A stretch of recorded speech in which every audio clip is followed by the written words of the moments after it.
everyone, welcome to Filipino on the Rise. I'm Crystal Fabella, host and founder. I really hope you enjoy this episode. If you haven't already, make sure to subscribe so that you never miss out on new video content. You can find all episodes on most podcast platforms, including Apple, Spotify, Anchor, FM, and more. Thank you so much, and I hope you enjoy this episode. So that was one of the scariest decisions. But in those moments where like you blow your life up into pieces and like the moments where you rebuild them, that's when you really start to believe in yourself. Right. And it's not dependent on anyone. Welcome to the Filipino on the Rise podcast, where I spotlight Pinay powerhouses, meaning Filipino women doing big things and making an impact. I'm your host, Crystal Fabella, and I want to elevate Filipina excellence and celebrate what it means to be a Filipina. Today, we're talking to Kristen Brillantes. Kristen is the co-founder and CEO of Sarap Shop, a San Francisco-based Filipino-American food truck and catering company that serves up Filipino comfort food to every dietary preference. Previously, she was the head of design operations at Stripe, the world's most valuable private fintech company, and before that held roles at Google and Google Ventures. In this episode, we discuss her journey, the different lessons learned, and even sacrifices she made along the way. We'll learn the power of approaching things like play, tactics to literally design your life, and some bold Tita energy. Here we go. We have here the one and only Kristen Brillantes. Hello. Who I fell in love with in the audience seat when she was at Entrepreneurial panel on Pinayism in tech. Yes. And so, Kristen, who is Kristen Brillantes? What do you do? And what is your mission? Yeah. Big ass questions for a Friday. But fun questions nonetheless. Yeah. There's so many different ways like you can describe yourself, but in current state, I'd say that right now I'm focused a lot on business strategy for a few different things, including my own projects. So main role right now is CEO of Sarap Shop, which is a food company out here in San Francisco. And the mission there is to basically provide very inclusive menus and experiences for people who want to enjoy like the heart of Filipino cooking, which is making everybody feel loved and welcome through the medium of food. So I do that. I also business coach a bit, and primarily for women of color, because I do believe, and this is kind of tied to the mission, that I've been blessed with having parents and a community of people around me who have like encouraged me to go after what I think I want, and to think of here's the box of where you can play in and like break it all down and make what you want. So I feel like my mission is to help other people feel that way, that like anything you want is possible, and it doesn't always have to feel like hard, draining work, and it should feel like a lot of fucking fun. Yeah. I love that. The first time we talked, something stood out that you said was like, treat it like play. Yeah. You know, and that concept of professionalism and play, sometimes it's hard to think it goes hand in hand. Yeah. So I'm going to do a little backtrack and start from the beginning of your story, because it seems like where you are now, a lot of what factored in is the mindset of abundance in your upbringing. So where were you born, and what was your upbringing like? Yeah, so I was born here. I was born in Hayward, hey. Hey. But my parents made it a priority to spend all of our summers and December in the Philippines. So I kind of grew up in both cultures. So it was an interesting reference point to be here in America, where it is a land of opportunity. It's a land of putting into your hands the responsibility of crafting the life you want to live. But then having that in juxtaposition with like life in the Philippines, where there was a lot of tradition, especially growing up. So you inherited a lot of your goals, you inherited a lot of your values, you inherited a lot of your process, and you kind of had to like filter in. But also in the same time, like the Philippines had this beautiful culture of like community, togetherness, fun, play. Yeah. And I just remember that like growing up in a family that had like a business orientation, like my summers were spent at my ninang's factory. She had a sweater factory, and every day it was like 100 people that worked there, and like they always made it a point to have merienda all together. And it was super cute, because then I would be like the little kid walking down the street to Dunkin' Donuts, and then like I'd buy the donuts, bring it back, and even though it was like a factory, it felt like a family. And work didn't feel like work. It really felt like play. Like you'd go off onto like the floor where people are like on the knitting machines, but they would be like listening to music. So like knitting machines became like dancing with the knitting machines. Yeah. But that's like so that factored into to like work life in America, where it is a lot of freedom, but I feel like a lot of us trap ourselves into like what work should look like, and it feels like a grind. It feels like factory, quote unquote factory work. But my idea of factory work was like dancing and having snacks and like loving the people that you're around. Right. So, And so that concept of like what work looked like, it factored into how you saw your work life and the way that your career would be shaped. Is that right? And it was something that my parents really like reinforced with me early on was to like always cover your basics, like cover your foundations so that you don't have to, again, make choices out of scarcity mindset of like being worried that like you're not going to have enough. Be smart about that, but then take like the learnings from like the two cultures that you grow up in and every other culture that you get exposed to. Take the parts that really resonate with you and make that like the piece, like the building blocks for the life you want to live, present day and in the future. So I kind of like had that type of a unique experience growing up and like permission from my parents. I love that. You know, or not just permission. There was always like, you're either going to be doctor, lawyer, or business person. And my mom was definitely like, you're going to be a doctor. But they still like encouraged me to like expand my thinking and challenge it. And it didn't always come received with like, yeah, go do that. But once they found out that I was like stable and in control of like what I wanted, then So you went to Berkeley, for your undergrad. When you went into college, did you know exactly the path that you're going to, or was it a process that evolved? When I was at Cal, I didn't know what the fuck I wanted to do. So I was pre-business, pre-law, pre-med. Same. I did all of the things, and then by sophomore year, I was like, I have no idea what I'm going to major in.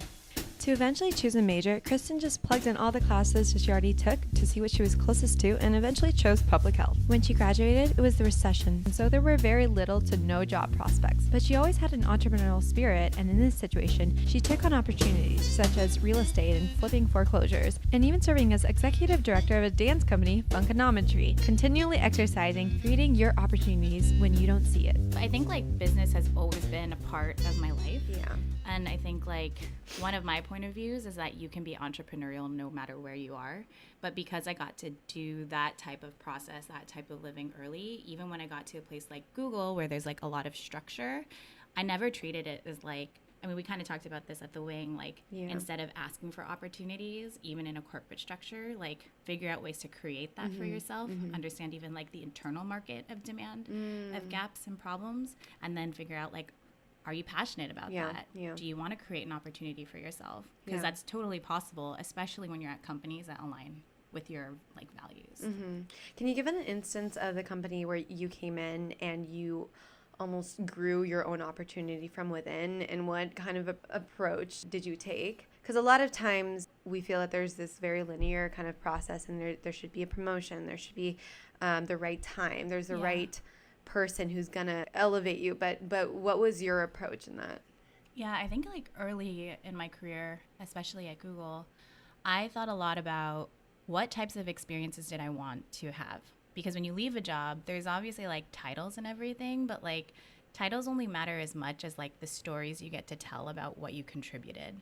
So that was always my focus. So I would look for that within my own team. Like there's obviously the things your manager will tell you to do, but then when you're in a role, they're not in your role. So I'd look at what are other things that like I wanted to do that would make this role something that was even more exciting for me. And then when I was trying to figure out like what else I wanted to do, I would just reach out to teams and have like informational chats and be like, I've never heard of your job before. That was actually like the beautiful thing about tech, right? Like growing up, it was doctor, lawyer, business person. Engineer wasn't even in the thing. I was like, what the fuck is an engineer? And then I got to college and I was like, oh, that's another job. So in tech, there are all these other jobs. Like there's even people who are like professional cat herder. People make up all kinds of stuff, right? So I would just grab coffee with folks and see like what types of things exist out there. And then I would do the try it before you buy it method, and I would just offer up my time. I'd carve out a little bit of space in my schedule and like ask people like, do you have projects that might be interesting for me to just help out with? And I would time box it. So it would be for a month or a quarter. And in the spirit of ask for forgiveness, not permission, like you don't always have to clear that with your manager. Sorry, managers, if you hate that.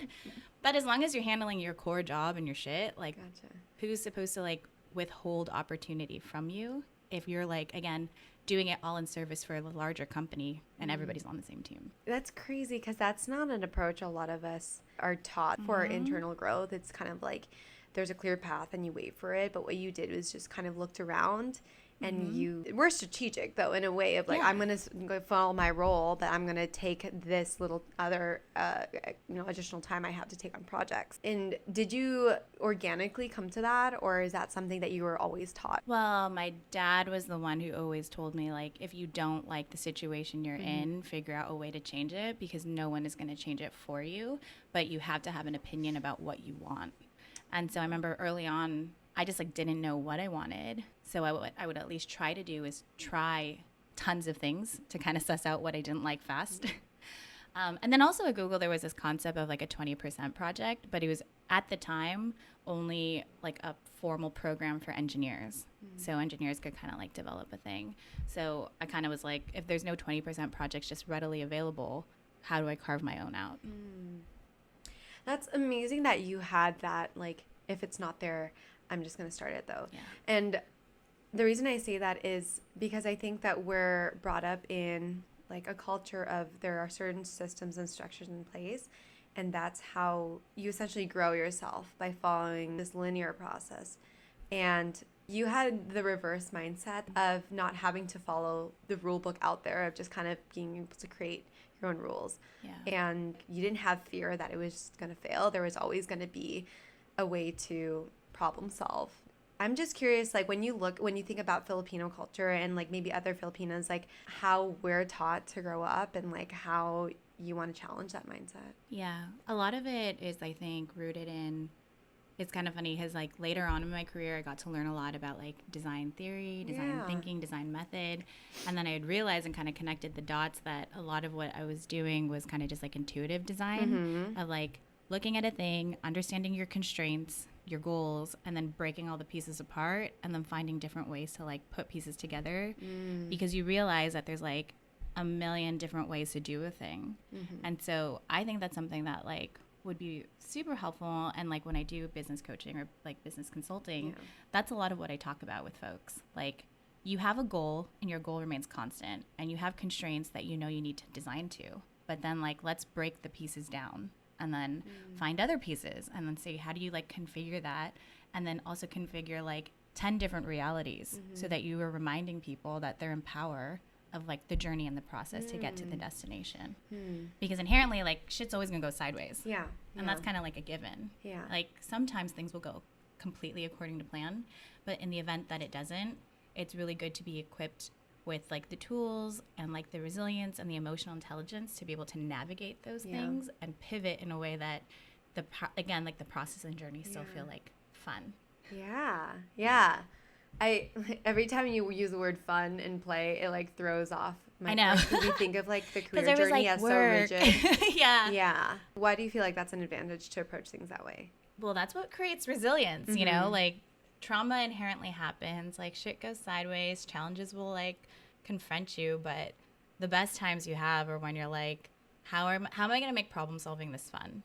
Because you have to problem solve it anyways. It's kind of like there was one year I did a tax party because I was like, none of us want to do taxes, but like what would make doing taxes fun? I was like, okay, well, doing it with my friends. So we like did a little tax party. Fun. So there's things like that where making it fun. That's funny because I actually last Friday, after talking with Berta, and she was getting all like in your like taking care of your debt, financial freedom, and I hate looking at my bank account. She does it too. I hate looking at my debt. She's like, name your bank account something fun. So I set off this Friday, and it was like, I called it a date with my debt. Like, having a date with my dad, and I like literally dressed up nice, and I was pretending like I was having a date.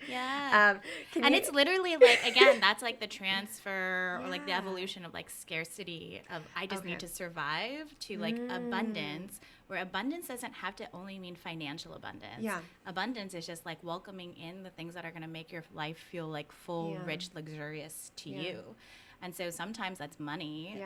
And like very realistically, you know, like a lot of it is money because then you can buy all these like comforts or like conveniences. But then a lot of the time too, it's just like, how are you going to make it fun? Because fun is a luxury. Fun is a privilege because we're not part of like, well, war generation, who knows? Hopefully not.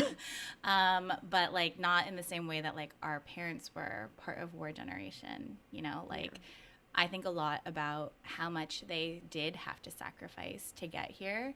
But if I inherit like a sacrificial type of mentality, it's almost like I'm not actually reaping the benefits of the privilege that they tried to that like they worked give so hard to us. to give to you. Yeah. And so that's a lot of what I'm even trying to do now with my parents. Like, it's been interesting.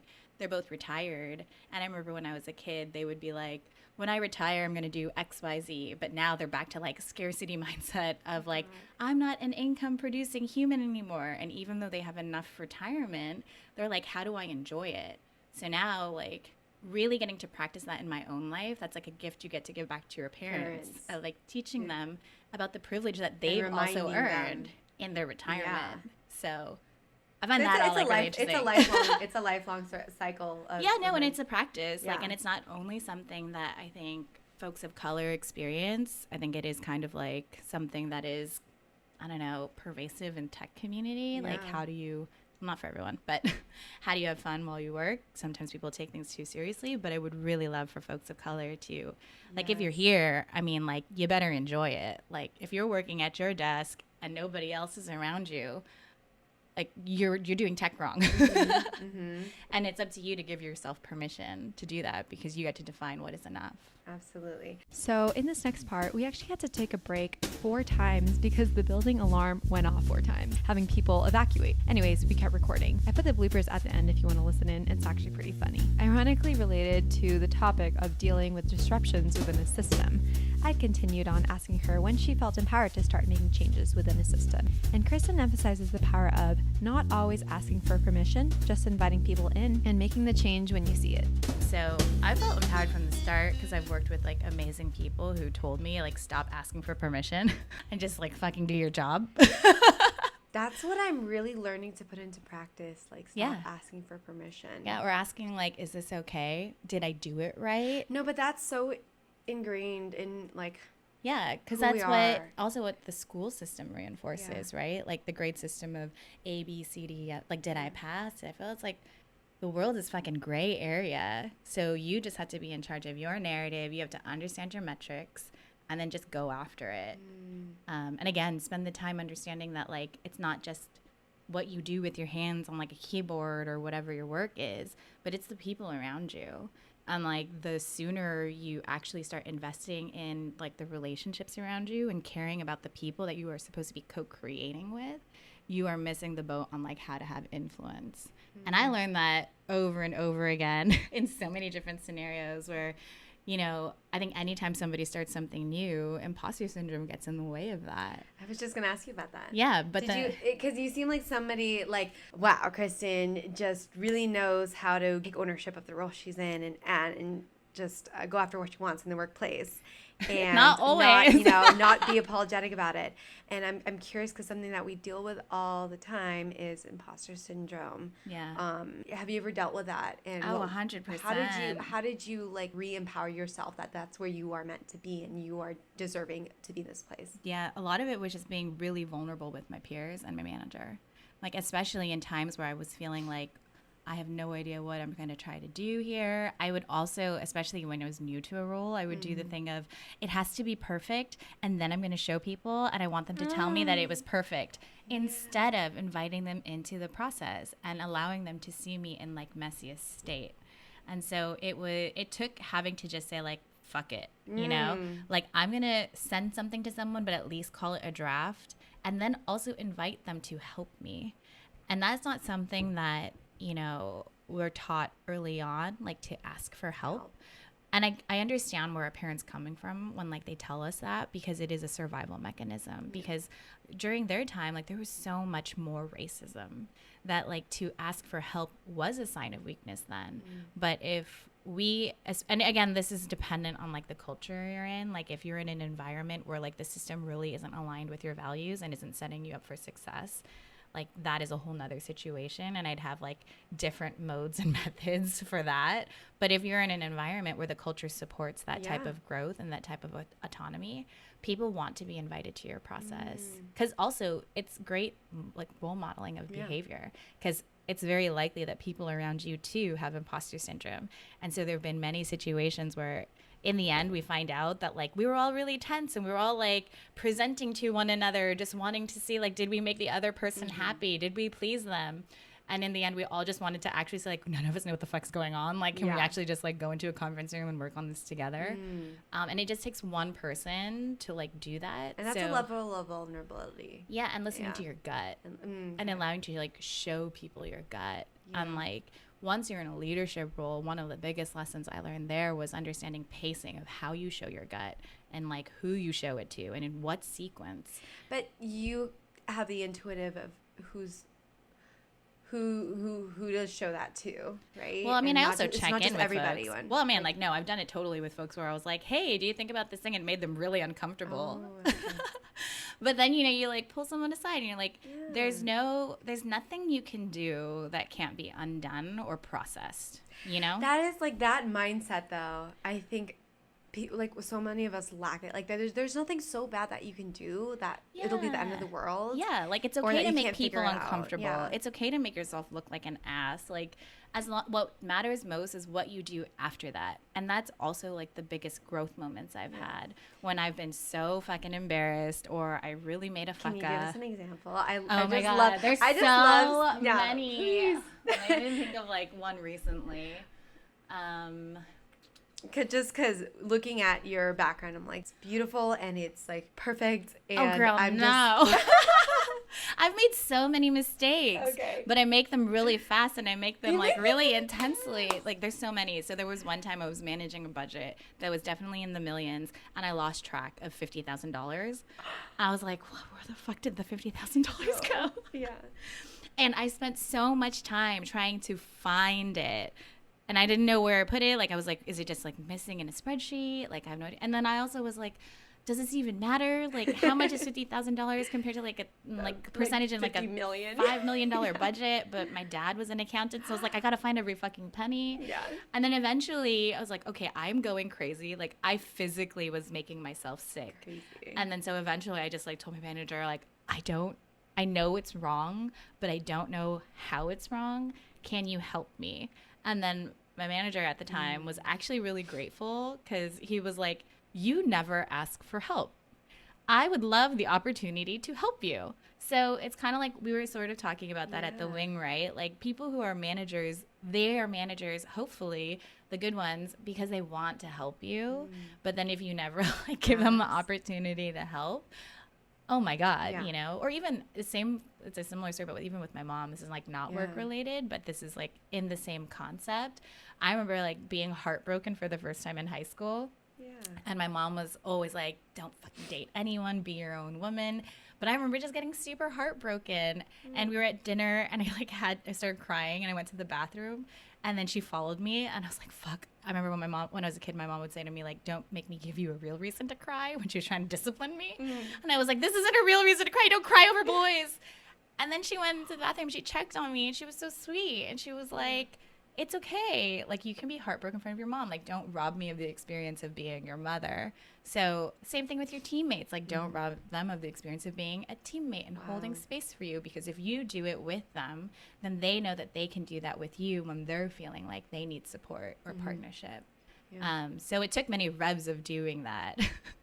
Of like telling somebody, like, I don't know how to do that, but can we figure it out together? Or even with negotiations, right? It could be like the passing the paper to one person and they pass it back, or just saying like, hey, here's a goal. How do we figure out how to make that work? Right. It doesn't always have to be money. You do it together. It's not like a transactional interaction. Oh, for sure. Which I think a lot of us think it is. But when we approach it with it's collaborative. That's what makes it fun. Yeah. Because again, also when things are fun, you'd be surprised. It actually is more productive and efficient. And like the juiciest, most delicious like ideas come from that. We as people often talk about our career and life journey as segments and silos, work life and personal life, this job title to this thing on the side. And I get why we do it, but what if it's more helpful to see things as one big picture? Kristen had done a lot of separate projects, and one that particularly stood out to me was a card game she created.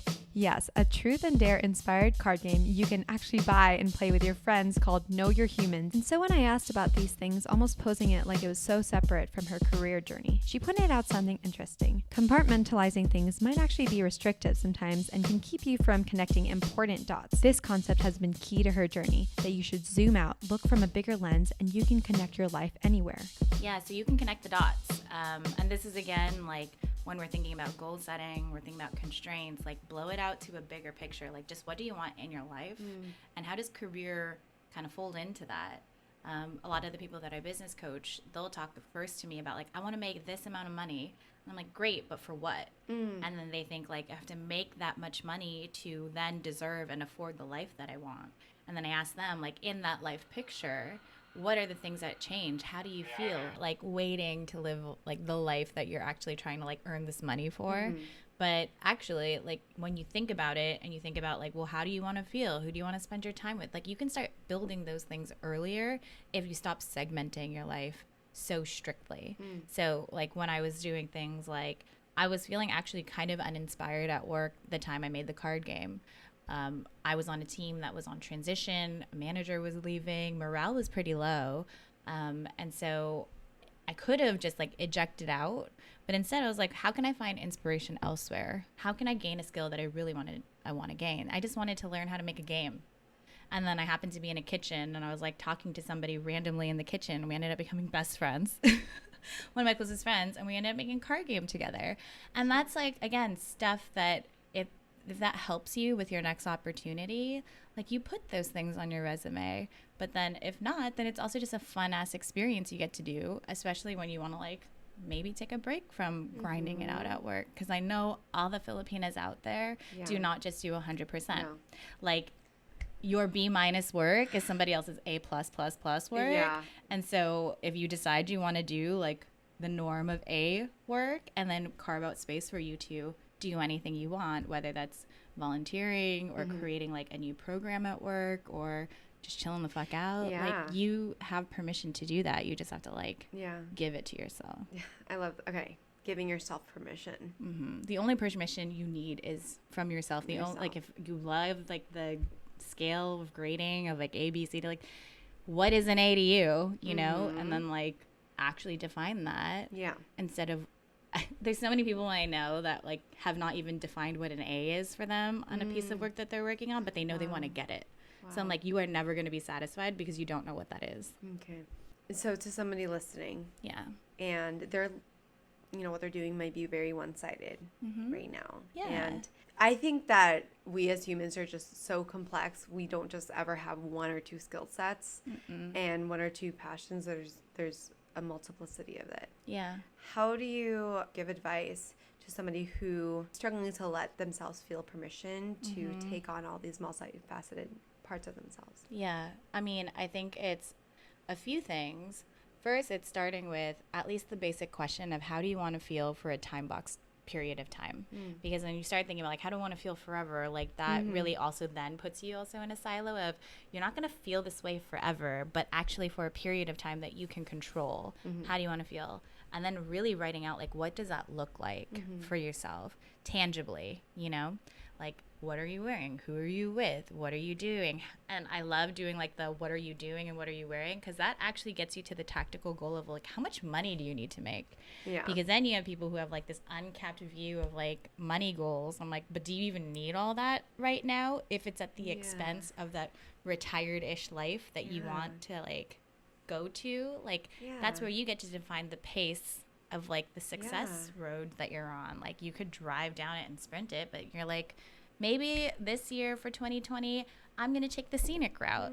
And then in 2021, then I'm going to like take a race car down.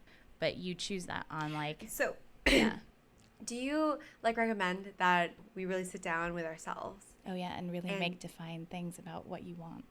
That's like really hard because sometimes it's just like, if you make I want to make this much money, I want to get to this place in my career, and I want to have these assets and these like privileges by this time. But it's deeper than that. Yeah, because if you don't know for what. Yeah. So what are the questions you ask? Yeah, so these are the ones, like literally, how do you want to feel? What does that look like? Then what resources do you need to make that happen, and on what time frame? So that you can decide for yourself, like maybe that goal is too aggressive because if I make that goal, it's at sacrifice of this thing that's actually going to make me feel the thing that I want, which is satisfaction in life.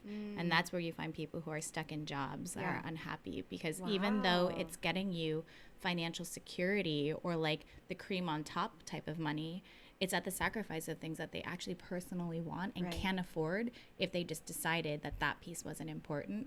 Or you could start to think about creative ways to still optimize for that without sacrificing your dollar. But one thing, again, that like they don't teach you, at least for our generation growing up, is to draw out what you want.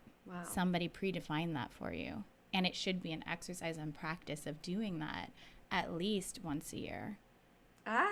And if not once a year, more than that. Like make contracts with yourself. Sometimes it's hard to dream that big, though. Yeah. And then revisit it. Because if something isn't feeling right, you just rewrite your dream. Okay. But that's like, you have to really be in your body. If something doesn't feel right, we often try to avoid it. And we're like, stick to the goal, stick to the plan.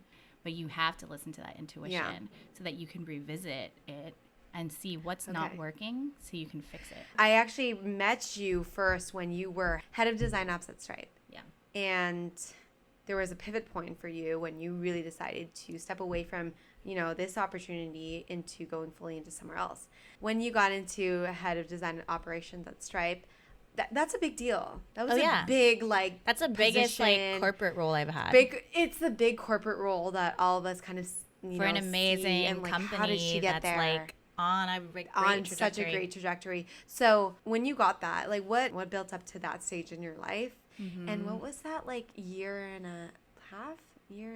about a year, a little about under about a year, like for you? I really wanted, well, there was a few things. I took the role because I had an amazing manager at Google Ventures at GV, and she encouraged me to think about like what else do I want to experience and learn in whatever is next for me. And then this role became an option. And so even just acknowledging that it became an option was like a huge deal. It was an amazing team and an amazing person to potentially work for.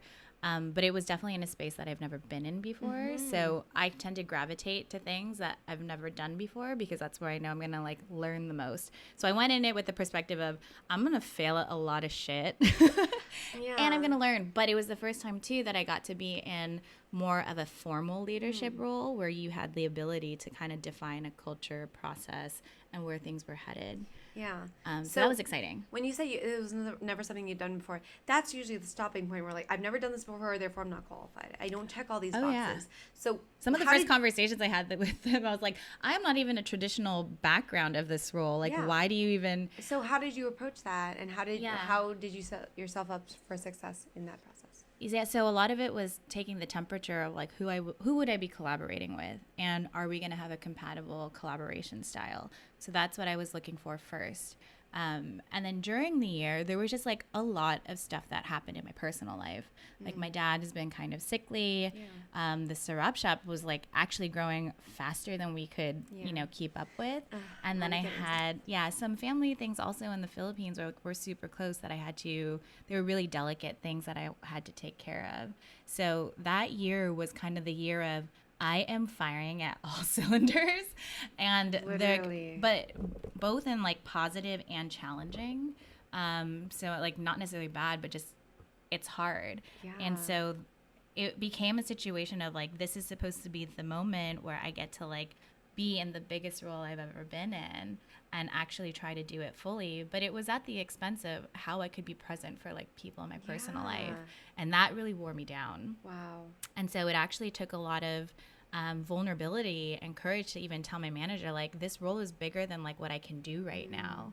And that's, again, like giving yourself permission to be like, okay, if you had all of like the emotional, mental space to dedicate only to your job, like, sure, you could probably like kill it, work all the hours that are needed to like succeed at a high growth startup. But when you know you have like other things that you want to prioritize, like being there for my dad while he was like recovering from surgery, or like being a good partner to like JP as he's like going through like the biggest growth stage he's ever been through.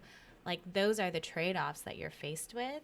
And so with a scarcity mindset, you might try. I was definitely in scarcity mindset at like the beginning of the year.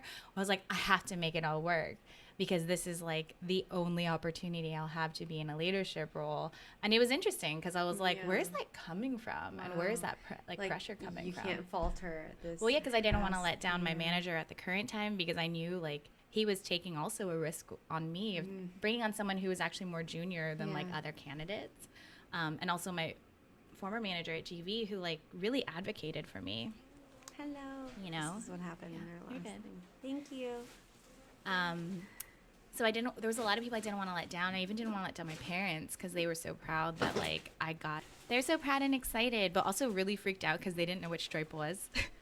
So they were like, why are you leaving Google? Yeah. I didn't want to freak them out and be like, hey, and I'm out at this job that's actually really challenging and I have to work a lot of hours because I'm excited about learning. I just didn't want to let a lot of people down. And I thought, again, scarcity mindset for a minute of this is the only opportunity. Like, how will I get this again? But then at some point you have to realize and say, like, you can't wait for someone to say it to you of like, you will be able to return to a traditional career in tech if you want. Like there's nobody that's going to say to you like the things that you need to hear to feel comfortable to like make tough decisions. And that only gets more complex as we get older because we develop richer relationships with folks. There are other things we want to prioritize. And so at the end of that, it really became a decision of I could keep doing this, but I'm going to burn out. And I burned out before. So it was like, I get to make a choice about whether I'm going to have this be the time where I'm focused on that type of career choice, or I could give myself a little bit more space, trust that I could do it again, and then reprioritize like the time I want to spend with the people that I want to spend time with.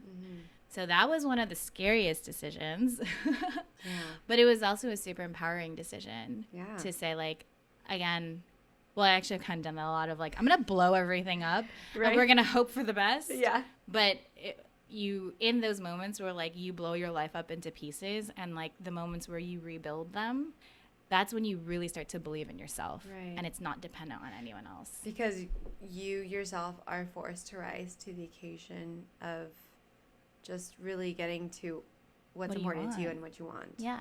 And so now, like, a lot of my friends have been asking, or even, like, past coworkers, like, how are you spending your time? And I'm like, I'm doing a lot of nothing, you know? Well, not completely, but, like, I'm doing a lot of not having to push myself to grind as much. Like, 2020 is my year of I want to do big things, but I want to do them in, like, a slow simmer. I want to, like, just savor the things because you get to a stage in your life where you're not early in your career where you need to, like, throw spaghetti on a wall and like prove something to someone. You start to understand again, but only if you allow yourself permission to like fail at a lot of stuff, so you know what you're really good at and what you really love to do. But then you can just like take a moment to be like, I'm only gonna do those things. I'm only gonna eat nachos. No, like, no, kind of like that. No, you just start to really put the focus lens on like, what is important to me right now? Like, what do I want? Yeah. And that, like, no choice is permanent. It's just a choice you're making right now. And I think that permanence piece is what really freaks people out. Yeah. We're like, oh, my God, if I do this. And even if it was a bad decision, I even play that out in my head. Like let's play out worst case scenario. Maybe you are walking away from an opportunity that you'll never get to do again. Then what? Like, are you going to be sad about it? Like, are you going to, like, make yourself miserable about it? Yeah. Or are you going to just say, like, make peace with it and say that wasn't for me right now because the life picture I was living was at the expense of my relationships and my personal health. Yeah.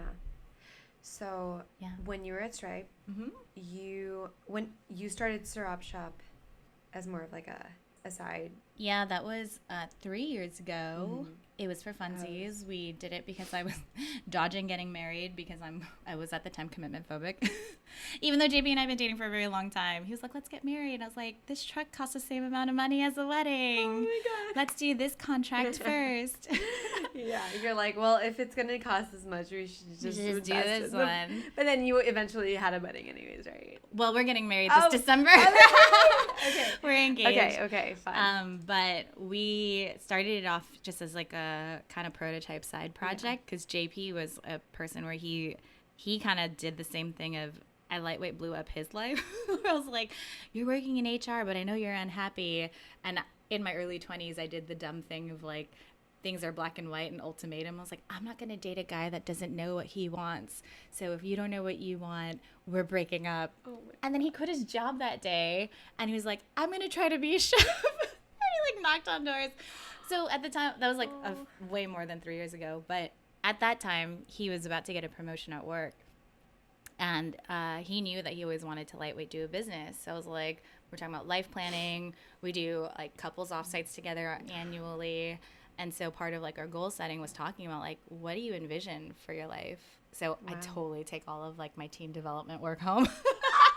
And like, we're going to do an offsite and it's going to be great. With just you too. Yeah. And we do personal goal setting and then we do goal setting as a couple so that we don't have like the risk of like losing our personal identities as we grow old together, and we know how we can support one another, but then also make goals as a couple. Mm-hmm. So we've been doing that since we first started dating, and I think that's been one of like the best and most like comfortable spaces where somebody loves you unconditionally to like learn and grow. And so similarly, like I always tell people, like if you don't have that at work, find like a friend, find somebody like a peer, just anybody to have that experience with, because that is such a gift for you to be able to like go home and tell somebody, oh my God, I just fucked everything up. Yeah. And having them say like, well, how can I help you and support you in that? So that's when we started the truck. Yeah. And then it's kind of just like grown because it's really just been something that we've given our whole heart to, but we were very practical in business sense from the beginning. It started off as a truck. Started off as a truck. And now, we did a pop-up. We did pop-ups first, and then we bought a truck. And now we're at Chase. And now you're at Chase. You're in the, that's, you're in the Mission Bay area, right? Yeah. Yeah. Oh, no, the truck's in Soma, Filipinas. Soma, Filipinas. All yeah. right. And so Chase was our second location, which is kind of wild. Did you ever anticipate it would grow to what it was now? No. We knew we had goals, but there were a lot of fuck-ups we did with Sarap Shop. I wanted to test many business models at the start to see which one was going to work well for like, honestly, the lifestyle we wanted. That's why we picked a truck instead of like a brick and mortar. We started with lifestyle first. And even for the first year of business, we had to prove to ourselves that it would be the lifestyle we wanted from the get.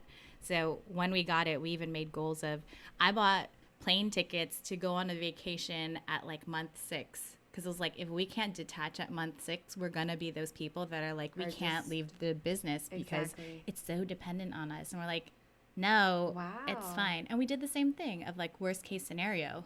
If we're gone and shit goes sideways, like, just close for the day. And it's not your whole life. Well, and also, like, if you're not hitting income goals that allow you the life you want from the get, like, you don't quit a 9-to-5 to work 24/7, you know? Like, well, unless that's what you want. But ideally, you're quitting or leaving a situation that's not aligning to your values so that you can create a schedule and a life that's aligned with your values. Yeah. So we did that from the get with Sarap Shop. Wow.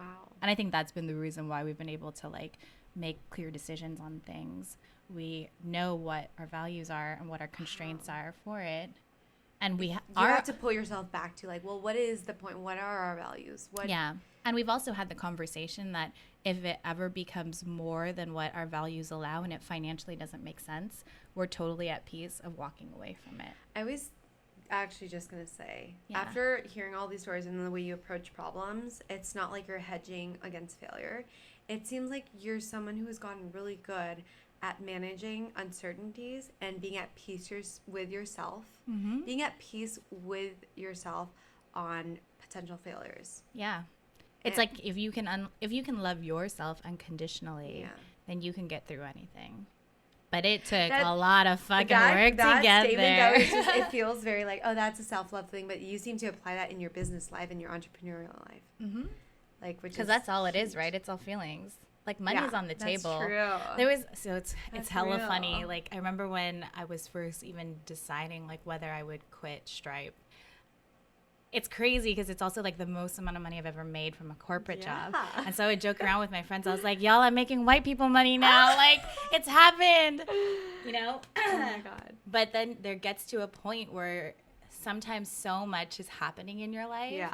that, like, as a brown person, to be like, I'm going to walk away from white people money to prioritize another thing, that is a fucking scary thing to do. That is huge. But sometimes you got to do that. Again, pending that, like, you can still cover all of your other things. Like, I had a savings, like, recommend to everyone, have a savings. So that's, like, your fuck you fund or, like, your self-care fund, like, whatever you need. But so that you can make those decisions for yourself in the future. It's like gifts to your future self.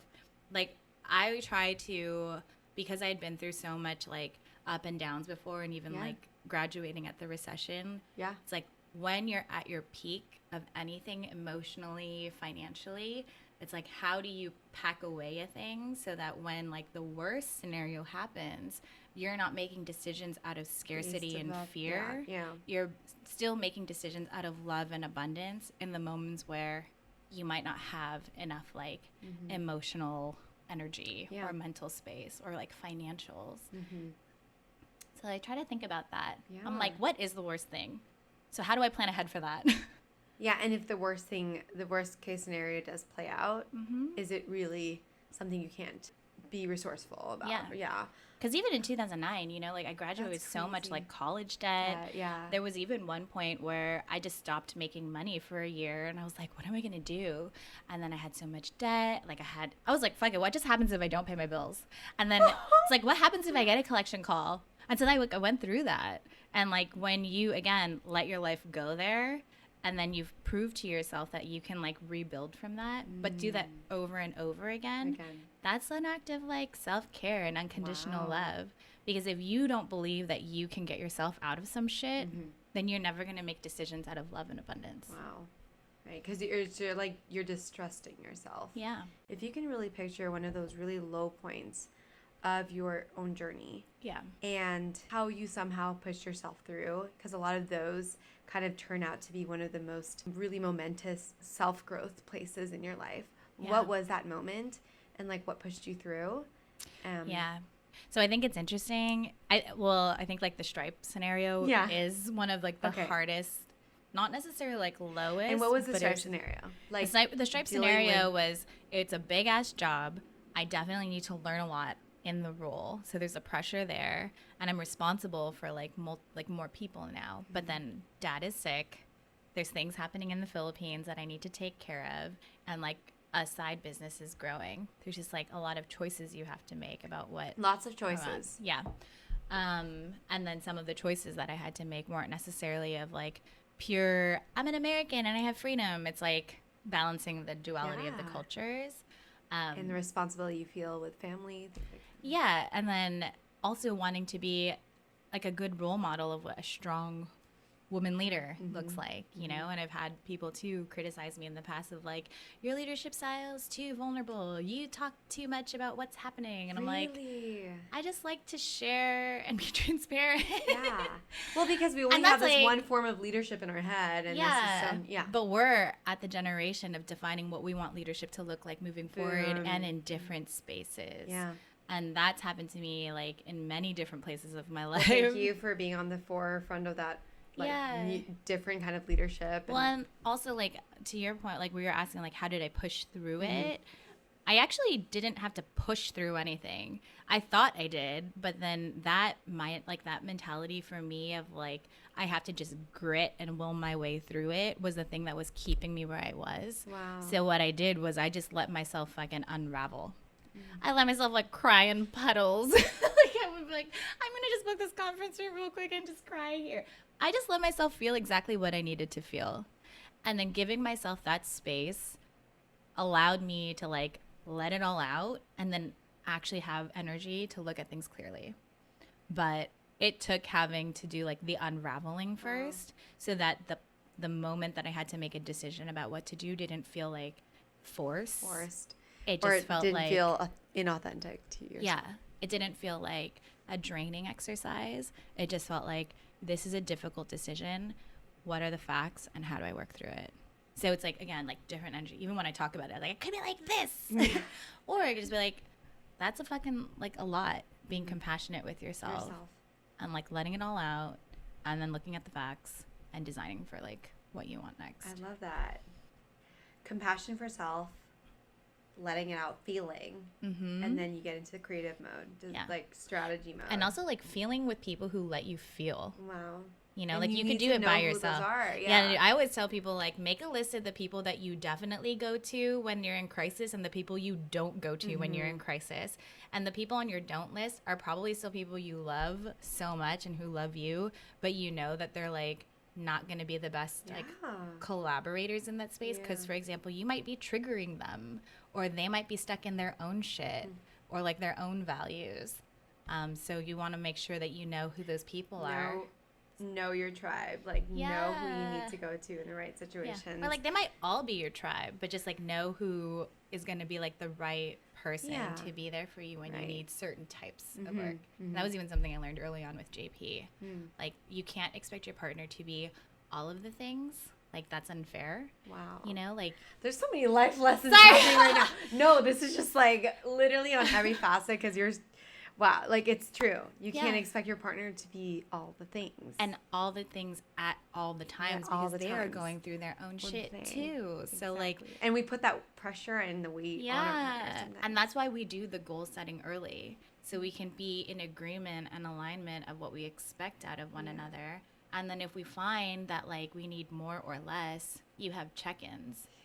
Yeah. That's like one other tactical thing if people are looking for things like to kind of create organic space to have those types of conversations with teammates or managers or partners or best friends is just like bake that into like your one-on-one templates, you know, like what's something that's making me feel like I need to unravel this week, or like what's making me anxious this week, and giving yourself like social permission to go there by asking your manager or your teammate, like, is this a one-on-one topic we should talk about weekly? I mean, we kind of talked about that, right? Like career development. Yeah. I actually did that. You did? No, just shout out. We had this conversation.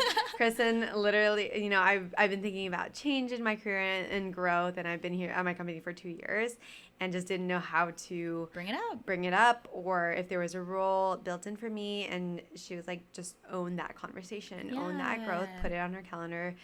Career conversation, and like have it be something separate from like your normal your one-on-ones, so that you're building in the permission up front, and have it thought out and just and I did that, and it's coming up. Oh, you haven't done it yet. No, but hey, high five for scheduling it. Thank you. And I had the pre-conversation with her, and she's like, "Oh yeah, jazzed about like, it, right? If you have something planned, let's talk about it." Yeah, and then also again, like playing out worst case scenario, if that career conversation doesn't play out in the way that you had hoped, then you know that signal of like maybe I've grown out of the place, or sorry, we're in the space, but like watch the alarms go off. No, I know, like the alarms are gonna go off again. Get out of the room.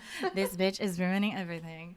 But again, because like if you don't allow like those types of things to come up, and if you take them as purely negative, then you're not gonna like get to where you want to go. Yeah. You're gonna keep yourself boxed into a situation because you feel bad or like you're worried about how it's gonna go. But take it as a sign. Yeah, it's all data. Yeah, it's all data. It's all data. Just getting to your next course. Yeah. And again, like looking at it objectively. Yeah. And then you can feel all your feels on your couch. Yeah. There you go. Go home and feel it. But you said you even approach your personal and your their partner that way. I mean, they say that in yoga, right? Like if it's happening on the mat, it's like happening everywhere in your life. So, you know, like if you're struggling with some things at work, it will like translate a little bit into your personal life. But then on the flip side, if there are things that like these big corporations are paying for to like do personal development, team development, like why isn't that things that we translate into our personal lives where we are organizations and our family unit? Yeah. Like your life is your own business. Exactly. There should be like an ROI and a P&L for like your personal life. Yeah, your personal network is all like your network, your organization. Exactly. Can you get really sum up to listeners what you're invested in now, what your full-time, I guess, like focuses are now? Yeah. From going into full-time corporate role to what you're doing now. Yeah, I don't really think about my life in terms of like full-time and not full-time. It's okay. But I can tell you what my life pie looks like right now. Okay. Tell us your life. So my life pie right now is 30% family, and then 20% kind of like fun side projects, and then 30% Sarap Shop. I'm like, what are we at right now? That's like 80, and then like 20% me. Beautiful. I apologize if my math is wrong, but roughly that's how it goes feels up to in my 120% head. because she always operates 120. I actually try not to. I'm just not sure, actually. I was like, I try not to. No. Or even tell people, like, you don't have 2 pies. It's 1 pie. There's Yeah. only 100. Yeah, Okay. I was like, there's no work pie and then like personal life pie. It's all one pie. But mostly it's like if I'm stack ranking it, it's really like family and then like Sarap Shop, investing like my partnership there, and then like fun little side projects where my goal this year really is to just co-create with people that I feel inspired by. Which you do on a day-to-day, and you just seem to be collaborating and I mean, you do have a little bit more freedom to do that, right? When like you're in charge of who you're going to do things with, like inherently in like a corporate organization, you're going to work with people who somebody else made the decision about who your peer is or whatever. So that's one thing in terms of like freedoms of things. And just spending a lot of time just on myself, doing a lot of nothing. I love that. The last thing I kind of want to close up on, and thank you for sharing all your... Yeah. I keep thinking too now, like, did I say anything that I wasn't supposed to say? No. I feel okay with it. So many just like gems. I think I just kind of want to reiterate that like none of it was perfect. It's actually like people will look at my life or my LinkedIn or whatever and be like, wow, she like did all these things, but they were messy as fuck. And everything is gonna be messy, but if you really practice like being happy in gray area, you'll be happy no matter where you are. So I think that's just like something that I hope people like take from any of this. No, like for sure. Get messy, be comfortable with failure, look at yourself in the mirror when you have got no makeup on, or you've got like, even right now I'm like breaking out like crazy and I'm doing like the whole, but then I'm like, I love you too. I had this funny moment the other day where JP and I were at the gym and I'm also at my heaviest, which I don't feel bad about, but I looked at myself and I was like, 10 years ago, I would have looked at this and be like, oh my God, so much judgment. But it's interesting to be like, when you get to like the really unconditional space with yourself, you're like, wow, cool girl, you'll get out of this. Wow. But you got to look at yourself to be like, but now I'm all gonna work on it and change it.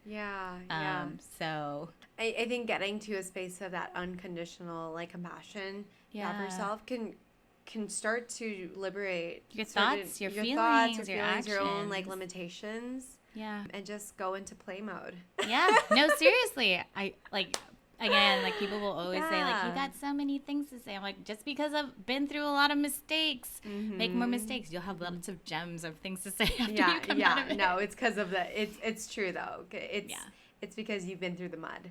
Yeah. Yeah. I love playing in the mud. Yeah. You're playing in mud. Come play in the mud with me. 2 things I always ask. How has being Filipina played into your own career life? I think mostly from like the physical perception, like you even brought up to me when we were at the wing, like how do you take up space and power when you're like a tiny person compared to everybody else? So that's played a role in it, of me also being smart about how do I physically take up space? Like what are the things that I can do that make me feel, you know, extra like big in my space, you know?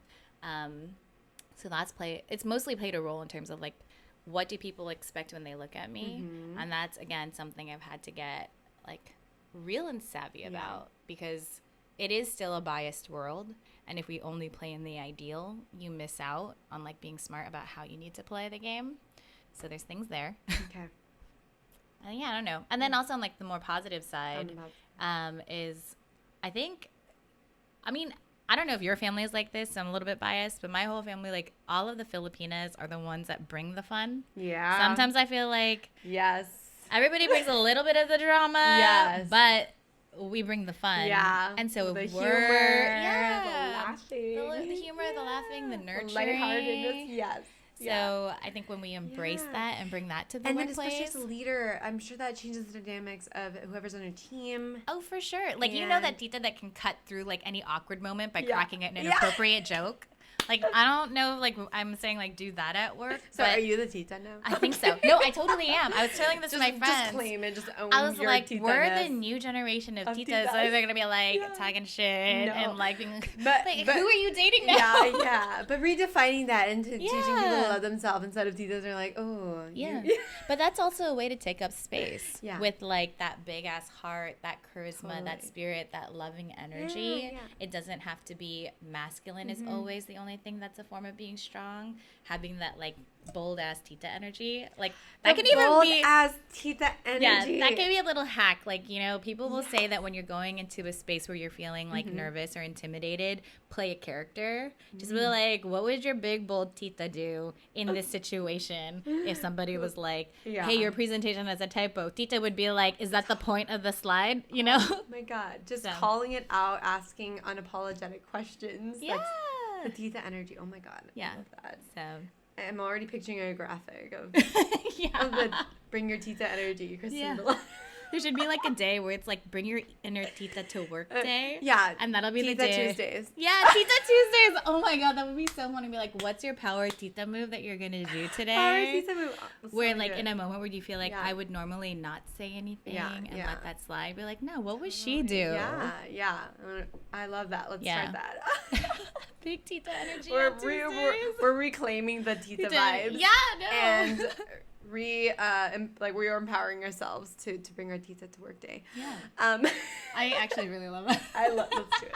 We're starting that. What is kind of a piece of advice that you would bring to a Filipino who maybe struggled, like owning their own passions or being expected to be in a traditional path? Yeah. What message would you deliver? 2 things.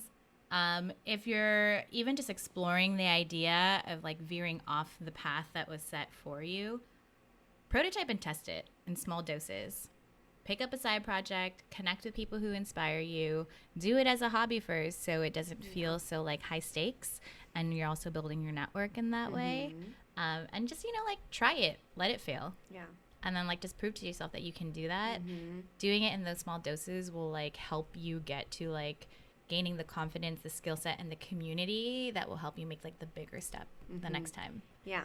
And you start building that trust with yourself and that confidence. Yeah. And like it doesn't happen alone. Or it can, but then it's going to be a longer time frame. Or it's like that willpower energy versus like the playtime energy. Playtime energy. Yeah. I love that. Playing professional. It seems like the philosophy that you have in life is really just learning how to flip from scarcity to an abundance mindset, right? And that can be applied to any situation, whether it's personal life, whether it's your career life. What kind of day-to-day like tactics can you use from catching yourself in that scarcity mindset to almost like really forcing a shift into an abundance mindset? Yeah. So one, it's listening to your intuition, how you're feeling. Anytime you're feeling like something's not right, like pull yourself into a conference room even for 5 minutes and write down like why, and then challenge like the reasons why. And then if it's, for example, like, well, if I do this, it's because I'm gonna lose blah, and then you can ask yourself like, how real is that? Or like, what if you weren't gonna lose blah? How would you act? Like, what would so and so do? What would you do if like that risk piece didn't exist? And then you can also do things like whenever you're feeling like I'm nervous about a thing, write down all of the risks and then do like a simple risk mitigation kind of thing, exercise, right? Like, this is a risk. Okay, if that's a risk, what is something I could do or somebody could do to mitigate that? Yeah. Put it down on paper. Right. It's kind of like people's finances are like, how am I going to afford that? And I'm like, do you even know the number? Write down how many you might need. Yeah. If there's a gap, figure out how you fill the gap. Yeah, put it down on paper. Everything has strategy. Like you can. Well, because again, you get so in your head about stuff. Just start to plan it out. Put it down on paper, and if you don't know how to do it on your own, like just invite someone to help you. Even if it's somebody that doesn't know how to do it, the act of just doing it with 2 people makes it feel one less like the world is ending, and then 2 just makes it more fun. More fun. Yeah. Exactly. I love that. Yeah. I think that brings it home to what we started off with, of just like letting collaboration in, like looking at the people and your peers around you and how can you incorporate them and involve them into whatever you're trying to solve. Yeah, because that's also abundance. Yeah. Scarcity is like, I'm in this alone. Abundance is, I'm going to play with my friends. Yes, I'm going to play with my friends. I love this. Yeah. Okay, thank you so much, This was Kristen. so fun. This was really fun. Hopefully, There's no more alarms going on. Yeah. And is there a way people can either check into what you're doing right now, keep up with you? Yes, I'm going to give a plug to the one focus that I'm putting on high simmer, the Sarap Shop. Yes. So just follow us on Instagram. Yes. That's where most of the things are. There you go. And if you really wanted to get to me, you'll know how to get to from there. Yes, you'll find your way. Yeah. Okay, well, thank you so much, Kristen. Thank you. I've learned so much, and I just can't wait to go into play mode. Yeah, so go thank get you. Thank you so much for listening. Would love if you can subscribe and or leave a review. And I can't wait to see you next time on the next Filipino on the Rise. But I do think that there are... May I have your attention, please? Please disregard any audible or visible alarms. That's perfect. Compels you to take on that responsibility Yeah. of working on... Attention. Be prepared to receive persons on your floor from the floors above. Oh my God, this is real. That's hilarious. What are the things that change? How do you feel? Who are you spending time with? I'm sorry. No, you're good. May I have your attention? May I have your attention, This please? will forever be a podcast I know. session. I'm like, hey, Kristen brought in the strobe lights. I did. I said bring the party, and I said break down the systems, and here we are. We're doing both. Thanks so much for listening. I hope you enjoyed that episode. Feel free to leave a comment about what you thought. And if you haven't yet, follow on Instagram at Filipino on the Rise. I hope to see you and hear from you there. Thanks, everyone.